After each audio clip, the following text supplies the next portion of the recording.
Hey everybody, welcome to the Elemental Gardener. Today I'm going to show you how to make a pumpkin succulent arrangement. I just think these are the cutest things and I've always wanted to try to make one, so this year I'm going to go for it. I'm going to use some school glue to pour onto the top of this pumpkin. I'm using a fake pumpkin, but you could totally use a real pumpkin. It's still the same process. You just need a wide flat top to your pumpkin so that it's easier to work with. I'm going to put a little extra glue on this. Is Spanish moss that I'm using, and then I'm just going to stick that on there, set it off to the side to dry. Now that it's dry, I'm going to come back with a little bit more glue and just pour some, just a little bit into a dish, and we'll use that here in just a second.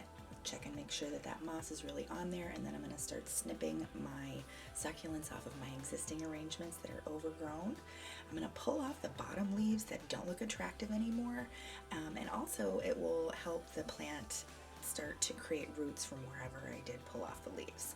So I'm going to dip the stem into the glue, and then I'm going to put the glue into the moss wherever I want the succulent to go, and then once that glue dries, that succulent will be held in place.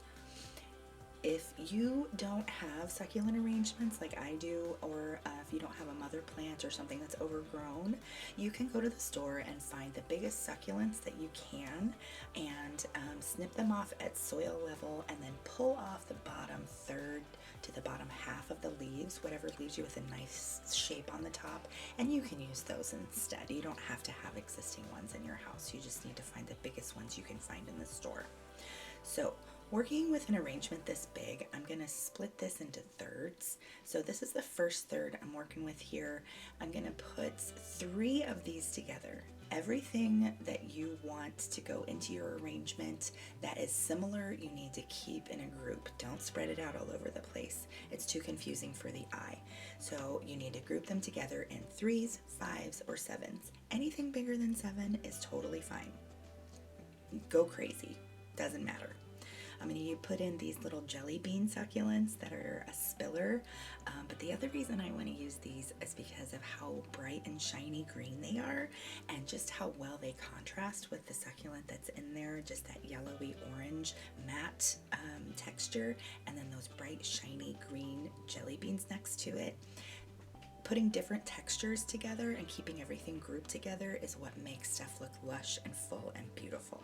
Now this second third, I'm going to make 1 whole third of this arrangement nothing but watch chain. I love watch chain because it has this really great texture to it. It creates a lot of movement, but it also propagates really easy. You just have to break it off from existing watch chain and stick it in whatever, and it will go. Now this last section I'm going to put in donkey tail. The reason that I'm using donkey tail is because it's a spiller, so it'll eventually spill over the side of your arrangement, but also look at that great color. It contrasts so well against the dark moss in the background. Now the last thing I'm going to put on here is a kalanchoe. I love using kalanchoes in my arrangements for a couple different reasons.